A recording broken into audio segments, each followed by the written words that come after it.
सबसे पहले आपको खबर दे रहे हैं कि इस्लामाबाद में इस वक्त तमाम तरह एक्टिविटीज़ जारी है। खुसूसी पार्लिमानी कमेटी का इजलास शुरू हो चुका है और ख़बर आ रही है कि बैरिस्टर गौहर, उमर अयूब, साहबजादा हामिद रजा इस इजलास में मौजूद हैं। कमेटी के इजलास में एजाजुल हक, अमीनुल हक, फारूक सत्तार भी मौजूद हैं। इस पर बात कर लेते हैं। तारिक चौधरी हमारे साथ मौजूद हैं, ब्यूरो चीफ इस्लामाबाद। तारिक चौधरी, पार्लिमानी पार्टी का जो पार्लिमानी कमेटी है उसका इजलास शुरू हो चुका है। बैरिस्टर गौहर, उमर अयूब भी इसमें शामिल हैं और दीगर रहनुमा यानी MQM के रहनुमा भी इसमें हैं। इस कमेटी के जो ज्यादातर मेंबरान हैं वो कमेटी रूम नंबर 5 में पहुंच चुके हैं और सैयद खुर्शीद शाह जो सूची कमेटी के चेयरमैन है वो भी मौजूद हैं और उनकी आमद के साथ ही अरकान असम्बली और कमेटी का जो इजलास है वो फॉर्मली शुरू हो गया है। इजलास में हुकूमती अरकान भी हैं, राना तनवीर साहब जो कि वफाकी वजीर हैं वो भी मौजूद हैं, मुनशर रहमान मौजूद है, MQM के अरकान अमीनुल हक और फारूक सत्तार मौजूद हैं। इसके अलावा हुकूमती अलाई जो है एजाजुल हक वो भी मौजूद हैं और जो अपोजिशन की नुमाइंदगी है वो पाकिस्तान तहरीक इंसाफ के जो अरकान असम्बली हैं, चेयरमैन हैं बैरिस्टर गौहर साहब हैं, उमर अयूब साहब हैं और सुन्नी थाट काउंसिल के सरबराह साहिबा हामिद रजा भी इजलास में मौजूद हैं। इसके अलावा पीपल्स पार्टी के सैयद नवीद कमर भी इजलास में मौजूद हैं और थोड़ी देर तक जो है वो इजलास जारी रहेगा और देखते हैं कि इजलास में क्या सूरत सामने आती है। तोको की जा रही है कि मौलाना फजल रहमान साहब वो भी इजलास में शिरकत करेंगे, उनको भी इजलास में शिरकत की दावत दी गई थी, अभी तक वो इजलास में शिरकत के लिए नहीं पहुंचे। जी, लेकिन इंतजार मेरे ख्याल में सबसे ज्यादा उन्हीं का किया जा रहा है। आज मीडिया से बात नहीं की, जब हुकूमती वफ्द रवाना हुआ है मौलाना फजल रहमान की रिहाइशगाह से, कोई इंसाइट पता चल सकी है कि कहां तक मामला पहुंचे हैं? देखिए जी, फजल रहमान साहब की आमद का इंतजार है क्योंकि उनकी जो गुफ्तगू हुई थी वो अपने रिहाइशगाह पर होनी थी जहाँ उनसे डेलीगेशन मिलने गया था। ये भी तो की जा रही है कि आज किसी वक्त एक मरतबा फिर शायद उनसे पाकिस्तान तहरीक इंसाफ को वापस मिलने की कोशिश करेगा। साथ साथ ये भी तो की जा रही है कि शायद वो कौमी असम्बली के इजलास में शिरकत के लिए भी आए। तो फजल रहमान साहब के बारे में अभी तक इतना जो है वो कन्फर्म नहीं है कि वो इजलास में शिरकत के लिए आएंगे या नहीं, लेकिन ये मैं कन्फर्म कर सकता हूँ कि उनको सैयद खुर्शीद शाह साहब के स्टाफ ने कौमी असम्बली की जो पार्लियामेंट कमेटी है उसमें शिरकत के लिए खास तौर पर फोन किया था और दावत दी थी शिरकत की।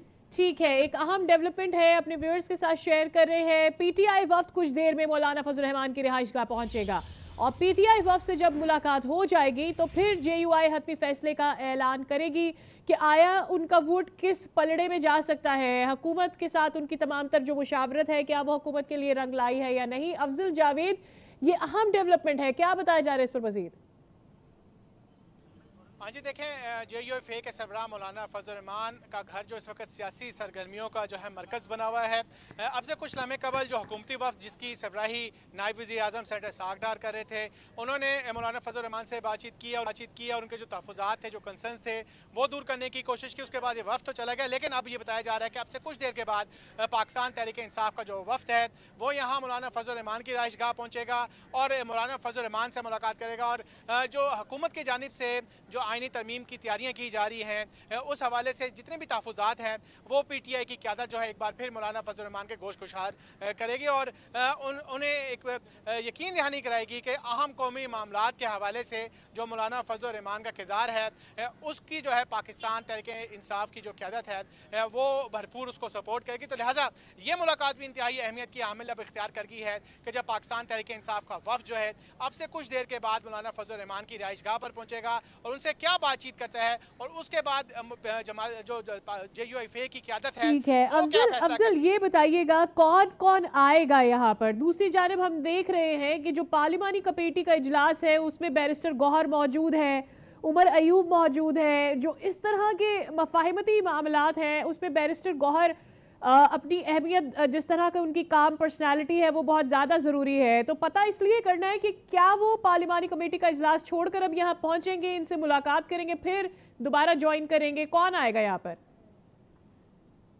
हाँ जी, देखिए उसके लिए हम सब भी मुंतज़र हैं कि अब पाकिस्तान तहरीक इंसाफ की वो कौन सी लीडरशिप है जो दोबारा मौलाना फजल रहमान की रिहाइशगाह पर पहुँचेगी, क्योंकि उनके घर की जो सिक्योरिटी है, दीगर स्टाफ है, पूरी तरह अलर्ट है, क्योंकि उनको टेलीफोनिक ज़रिए जो है जो JUI की लीडरशिप है और पाकिस्तान तहरीक इंसाफ की लीडरशिप है उनके दरमियान ये टेलीफोनिक रब्ता हुआ और ये रिक्वेस्ट की गई है पाकिस्तान तहरीक इंसाफ की जानिब से कि PTI की जो लीडरशिप है वो मौलाना फजल रहमान से दोबारा मुलाकात करना चाहती है। और ये मुलाकात जो है पाकिस्तान तहरीक इंसाफ की जो है वो अपनी ख्वाहिश पर जो है मौलाना फजल रहमान जो है कर रहे हैं। आप देखना ही होगा कि जैसे ही PTI का वफ़द जब इनकी रिहाइश गाह पर पहुँचता है तो उसमें वो कौन कौन से लोग शामिल होते हैं, वो कौन कौन सी सरकर्दा PTI की जो शख्सियात हैं वो शामिल होती हैं और मौलाना फजल रहमान से वो किन नुकात पर बातचीत करती है और किस तरीके से उनको दोबारा कन्विंस करने की कोशिश करती है कि जो हुकूमत की जानिब से आइनी तरमीम करने की आज तैयारी की जा रही है वो उसका हिस्सा ना बनाने के लिए वो मौलाना फजल रहमान जस्टिस शाइक उस्मानी हमारे साथ मौजूद हैं, कानूनी माहिर। जस्टिस साहब, बहुत शुक्रिया, आपने अपना वक्त निकाला आज न्यूज़ के लिए। आपसे जानना ये चाहेंगे कि ये जो तमाम जो तरामीम है ये मंजर आम पर आ गई हैं, क्या शामिल हो सकता है, क्या मौक़िफ़ है जुडिशरी के लिहाज से, आप किस तरह से देख रहे हैं? इतनी ज़्यादा तरामीम है कि सारे तरमीम का तो मुझे मालूम नहीं, लेकिन जो चंद जो सीधा तरमीमें हैं, ख़ास तौर से ये जो कॉन्स्टिट्यूशनल कोर्ट की जो तरमीम है, ये मेरे ख्याल में ये तो यकीनन सही है, क्योंकि आजकल जो हो रहा है पिछले 2 साल से हमारे सियासतदान एक दूसरे के लड़ते झगड़ते रहते हैं और फ़ौरन फटाफट सुप्रीम कोर्ट पहुंच जाते हैं। और इस तरह से सुप्रीम कोर्ट जो है जो इसका काम है लोगों के जो डिस्प्यूट्स हैं उनको सॉल्व करे, कमर्शियल डिस्प्यूट्स इतने बड़े बड़े हैं उनको सॉल्व करे, वो उसके बजाय वो इन सियासी कामों में लग जाती है कि किसको क्या होना चाहिए, किस सियासतदान को क्या फ़ायदा होना चाहिए। तो इससे मुल्क को नुकसान होता है। तो अगर ये कॉन्स्टिट्यूशनल कोर्ट्स बन जाएंगी तो कम से कम ये चीज़ हट जाएगी सुप्रीम कोर्ट के सामने से और फिर सुप्रीम कोर्ट अपना काम सही तरीके से कर सकेगी। तो ये आप समझते हैं कि ये अहम जो है वो तरमीम होगी कि कॉन्स्टिट्यूशन अदालतें बन जाए और फिर वहाँ पर इस तरह के तमाम मामला देखे जा सके ताकि दीगर जो केसेस हैं उनको फॉलो करने का मौका भी मिल सके, वो भी साथ साथ चलते रहे। लेकिन सुप्रीम कोर्ट के जो 5 सीनियर जजेस का पैनल है उस पर डिसीजन लेना और फिर उसमें से सुप्रीम कोर्ट चीफ जस्टिस का चुनाव, आप इसको किस तरह से देखते हैं? मेरे ख्याल में ये यकीनन सही नहीं है, क्योंकि पहले तो ऐसे ही होता था, पुराने ज़माने में तो ऐसे ही था। बाद में वो 19th अमेंडमेंट आई, उससे पहले जजेस केस था और जजेस केस में ये फैसला हुआ था कि सीनियर मोस्ट जज जो है वो चीफ जस्टिस बनेगा। क्योंकि पहले यही होता था कि हर एक हुकूमत जो थी वो अपना पसंदीदा एक जज उसको चीफ जस्टिस बनाती थी और फिर वो जजेस में आपस में डिस्प्यूट्स हुआ करते थे और बहुत से प्रॉब्लम होते थे और फिर वो उनको इस्तेमाल भी करते थे हुकूमतें। तो अब ये अगर दोबारा उस चीज़ को लेके आएंगे तो वो प्रॉब्लम दोबारा शुरू हो जाएगा और जजेस में वैसे ही आजकल काफ़ी नाचाकी है आपस में।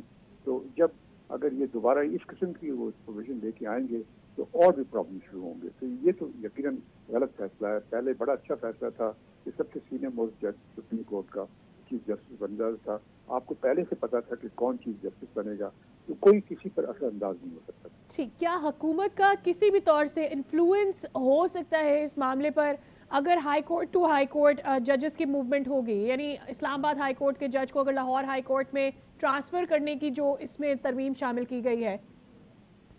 जी, ये भी मेरे ख्याल में अपने हुकूमत ने अपने पास ही पावर रखने की कोशिश की है कि अगर वो किसी जज के फैसले से को पसंद नहीं करते किसी एक सूबे में तो फिर उसको वहाँ से वो ट्रांसफर कर दें।